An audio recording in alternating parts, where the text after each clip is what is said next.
तो इस सीरीज की स्टार्टिंग में हम एक नरेटिंग वॉइस को सुनते हैं जो हमें बताती है कि फालिन नाम के प्लेनेट पे आइस एज के वक्त ह्यूमंस का रहना मुश्किल हो गया था, क्योंकि तब उस प्लेनेट पर मॉन्स्टर्स और स्पिरिट का कब्जा था। लेकिन उस आइस एज के 2501 साल बाद एक अनहोनी घटना घटी, जो की थी डीमन से भरे एक एस्ट्रॉइड का फालिन प्लेनेट के फेरी कॉन्टिनेंट की तरफ बढ़ना। अब उस एस्ट्रॉइड को फालिन प्लेनेट की तरफ आता देख मॉन्स्टर्स और स्पिरिट के मास्टर सभी को 7 डिवाइन बीट्स नाम के डिवाइन आर्टिफैक्ट को रिफाइन करने के लिए कहते हैं, ताकि वो अपने प्लेनेट को उस एस्ट्रॉइड के इम्पैक्ट से बचा सके। अब अपनी बुद्धिमानी से ह्यूमंस ने उन 7 डिवाइन बीट्स को रिफाइन कर लिया था और उन्होंने उसकी मदद से उस एस्ट्रॉइड को रोकने की कोशिश करी, पर वो बीट्स उस एस्ट्रॉइड की रफ्तार को स्लो करने में ही कामयाब हो पाए थे, जिसकी वजह से वो फेरी कॉन्टिनेंट 6 हिस्सों में बट गया, जिसकी वजह से उस प्लेनेट पर 7 समुद्र बन गए। साथ ही उस एस्ट्रॉइड के टुकड़े चारों ओर फैल गए। अब वो नरेटिंग वॉइस हमें बताती है कि यही 7 समुद्र और 6 डोमेन्स मिलकर लैंड ऑफ मिरेकल्स कहलाती है। इसके बाद सीन चेंज होता है और हम मैजिक डोमेन की विजडम सिटी को देखते हैं, जहाँ सिटी के डिवाइन टेम्पल में एक सेरेमनी चल रही थी, जिसमें छोटे छोटे बच्चे पता लगा रहे थे कि वो बड़े होकर सिटी में क्या काम करेंगे। तभी हम डेव नाम के एक छोटे बच्चे को देखते हैं, जिसे एक टीचर यही बात पता लगाने के लिए एक डिवाइन लाइट की तरफ भेजती है, जहाँ डेव के उस लाइट के पास पहुँचने के बाद वो लाइट बहुत ज्यादा चमकने लगती है, जिसे देखकर टीचर और बाकी छोटे बच्चे हैरान हो जाते हैं। तभी उस डिवाइन लाइट में से एक बुक बाहर आती है, जिसे देखकर टीचर खुश होते हुए बोलती है कि विजडम सिटी को एक नया लॉ एनफोर्सर मिल गया। अब दूसरी तरफ हम ब्लू डोमेन के अवेकनिंग ओशन को देखते हैं, जहाँ माइक नाम के छोटे लड़के के पेरेंट्स उसे एक जगह लेकर आते हैं, जिस जगह को देखकर माइक यानी वो छोटा लड़का बहुत ज्यादा खुश हो जाता है, क्योंकि वो ब्लू डोमेन का एक स्पेशल सी था, जहाँ सुंदर सुंदर मछलियाँ थी। तभी माइक के फादर उसे कहते हैं कि ब्लू डोमेन्स में ऐसे 376 सी हैं, पर ये वाला सबसे बड़ा सी है और इसलिए हम तुम्हें यहाँ लाए हैं, ताकि तुम इस सी की फिशेस की मदद से अपनी पावर्स के एलिमेंट पता लगा सको, जिससे तुम आने वाले समय में भी हमारी सिटी में खुशी और आजादी बनाए रखने में कामयाब हो पाओगे। पर माइक अपने फादर की बातों पर ध्यान नहीं देता और बोलता है कि क्या हम इन फिशेस को खा सकते हैं।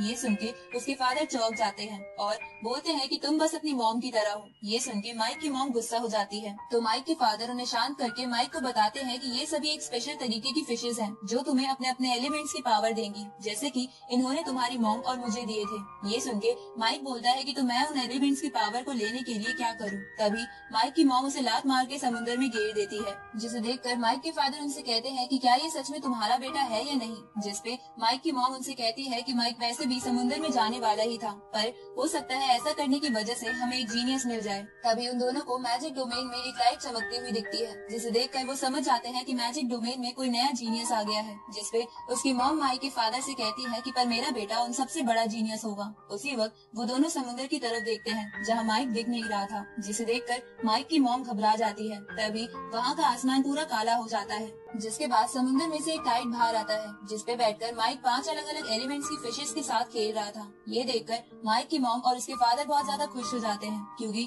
माइक को 5 एलिमेंट्स की पावर मिलने वाली थी, जिसका मतलब था कि माइक सच में एक जीनियस है। तभी वो सारी फिशेस पावर्स के रूप में माइक के अंदर चली जाती है। अब हम बहुत सालों बाद का समय देखते हैं, जहाँ माइक अब बड़ा हो गया था और बहुत ज्यादा हैंडसम होने की वजह से अपनी सिटी की लड़कियों के बीच बहुत फेमस था। उसी वक्त माइक पर एक बंदा अटैक करता है, जो माइक का अपोनेंट था, क्योंकि माइक अपनी सिटी के एक कंपटीशन में लड़ रहा था। अब माइक अपने अपोनेंट के अटैक से बड़े आराम से बच जाता है और उसपे अपने एक एलिमेंट की पावर से अटैक करता है, जिससे वो बंदा बड़ी मुश्किल से बचता है। इसके बाद माइक का अपोनेंट उसे मुक्का मारने की कोशिश करता है, लेकिन माइक इससे भी बच जाता है, जिससे वो बंदा फ्रस्ट्रेट होकर अपना एक स्पेशल वज्र नाम का वेपन माइक की तरफ भेजता है, लेकिन माइक अपने दूसरे एलिमेंट लाइटनिंग की पावर से उस वेपन को डिस्ट्रॉय कर देता है। इसके बाद माइक तेजी से उस बंदे की तरफ बढ़ता है, जिसपे वो बंदा कहता है कि अगर मुझे पहले पता होता कि तुम अपने एलिमेंट्स की पावर में लेवल 5 पर हो, तो मैं तुमसे लड़ने का डिसाइड ही नहीं करता। उसी वक्त माइक के फादर माइक को अपने पास बुलाने के लिए एक बेल बजाते हैं, तो माइक वो बेल सुन के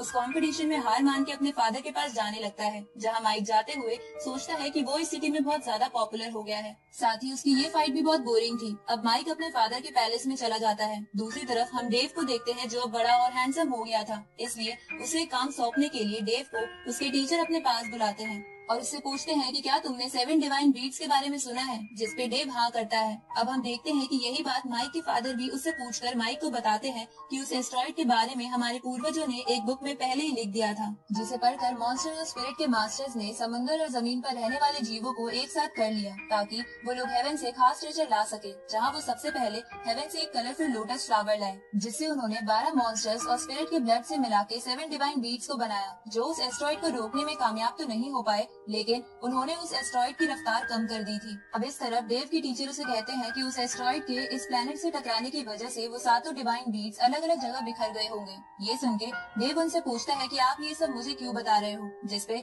डेव के टीचर उसे बताते हैं कि डेव को उन सातों में से एक पियरलेस बीट को ढूंढकर वापस लाना है। साथ ही ये बात माइक के फादर भी उससे कहते हैं, लेकिन माइक इसके लिए साफ मना कर देता है। तो माइक के फादर उसे कहते हैं कि मैजिक डोमेन भी उस बीट को वापस लाने के लिए किसी को जरूर भेजेगा, इसलिए तुम्हें वहाँ जाना ही होगा। दूसरी तरफ डेव अपने टीचर से बोलता है कि आप मुझे वहाँ क्यों भेजना चाहते हो, जिसपे डेव के टीचर उसे बताते हैं कि बहुत समझदार होने की वजह से पियरलेस बीट को लाने के लिए डेव एक बेस्ट कैंडिडेट है। जिसपे डेव अपने टीचर से पूछता है कि पियरलेस बीट में ऐसी क्या खास बात है, जिसपे उसके टीचर उसे कहते हैं कि वो बीट बहुत ज्यादा स्पेशल है, इसलिए मैं तुम्हारे साथ अपनी सिटी के 500 सैनिकों को भी भेजूंगा, पर जिस आइलैंड पे वो बीट है वहाँ तुम्हें अकेले ही जाना पड़ेगा। अब ये सब सुन के डेव उस बीट को वापस लाने के लिए मान जाता है और दूसरी तरफ माइक अपने फादर की बात सुन के बोर होके सो जाता है। तो उसके फादर उस पर गुस्सा करते हैं, लेकिन माइक वहाँ जाने के लिए नहीं मानता। ये सुन के माइक के फादर उसे कहते हैं कि क्या तुम मेरे ऑर्डर्स नहीं मानोगे, जिसपे माइक उन्हें कहता है कि ये इस सिटी का फ्रीडम लैंड है, इसलिए यहाँ पर कोई किसी को ऑर्डर नहीं देता।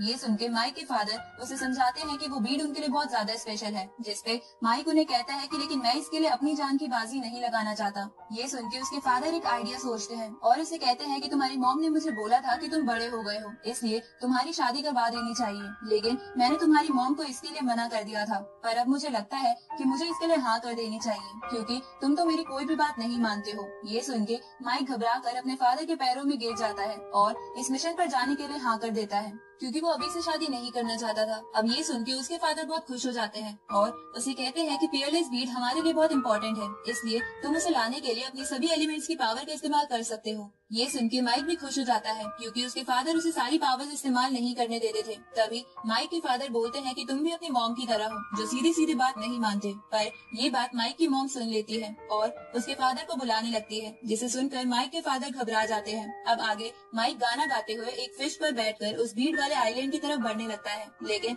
गाना गाते हुए वो अपने सामने वाली बोट पर ध्यान नहीं देता, जिसमें डेव खड़ा था, जिसकी वजह से माइक को तेजी से ब्रेक मारनी पड़ती है और वो पानी में गिर जाता है। अब माइक डेव को ध्यान से देखकर बोलता है कि तुम मैजिक डोमेन से हो, जिसपे डेव माइक को कहता है कि जरूर तुम ब्लू डोमेन से होगे। ये सुन के माइक हाँ करता है और डेव को कहता है कि तुम यहाँ से चले जाओ, क्योंकि वो पियरलेस बीट मेरा है। ये सुन के डेव माइक को अपना लेवल दिखाता है कि वो लेवल 5 पर है, जिसपे माइक भी उसे दिखाता है कि वो वाटर को कंट्रोल कर सकता है। ये देखकर डेव अपनी बुक की मदद से डिवाइन स्टैचू को बाहर निकालता है और माइक को बीच में से हटने को कहता है, जिसपे माइक उसे कहता है कि बस 7 लेयर वाला डिवाइन स्टैचू, पर मुझे लगता है कि तुम्हें इसे भी सीखने में बहुत टाइम लगा होगा। ये सुन के डेव गुस्सा हो जाता है और अपने पीछे आ रहे 500 सैनिकों को उस स्टैचू में पावर डालने को कहता है। तो वो लोग ऐसा ही करते हैं। इसके बाद उस स्टैचू में से एक एनर्जी बॉल निकल के माइक की तरफ बढ़ती है, लेकिन माइक अपने विंग्स की मदद से उससे बच जाता है और फायर एलिमेंट से डेव पर अटैक करता है, लेकिन डेव एक शील्ड बना के उस फायर बॉल को रोक देता है। लेकिन वो माइक को इतने एलिमेंट्स को कंट्रोल करता देख चौंक गया था। तभी माइक डेव से कहता है कि तुम एक जीनियस कहलाने लायक नहीं हो, जिसमें डेव उसे कहता है कि पियरलेस बीट तो मैं ही लेकर रहूंगा। और ये कह के डेव माइक पर एक साथ कई सारे अटैक्स कर देता है, जिससे माइक बचने की कोशिश करता है, लेकिन बच नहीं पाता और पानी में गिर जाता है। पर तभी माइक फिर से पानी से बाहर आके डेव पर लाइटनिंग अटैक का इस्तेमाल करने की कोशिश करता है, पर वो इसमें कामयाब नहीं हो पाता और उसी वक्त डेव कई सारे अटैक माइक पर करता है, जिससे शील्ड बना के माइक बच जाता है और उस आइलैंड पे आके डेव से पूछता है कि तुम हो कौन, जो इतने सारे सैनिकों के साथ मुझ पर हमला कर रहे हो। ये सुन के डेव अपना नाम बताता है और कहता है कि मैं मैजिक डोमेन से हूँ, जिसपे माइक कहता है कि तुम कहीं से भी हो, पर पियरलेस बीट को मैं ही पाकर रहूंगा। साथ ही डेव भी ऐसा ही कहता है। उसी वक्त हम उनसे थोड़ी दूर एक बोट में एक लड़की को देखते हैं, जो उन दोनों की फाइट देखकर बोलती है कि इन दोनों गधों को लड़ने दो और इसी बीच मैं पियरलेस बीट हासिल कर लूंगी। और उस लड़की के ये कहते ही ये पार्ट यहीं खत्म होता है।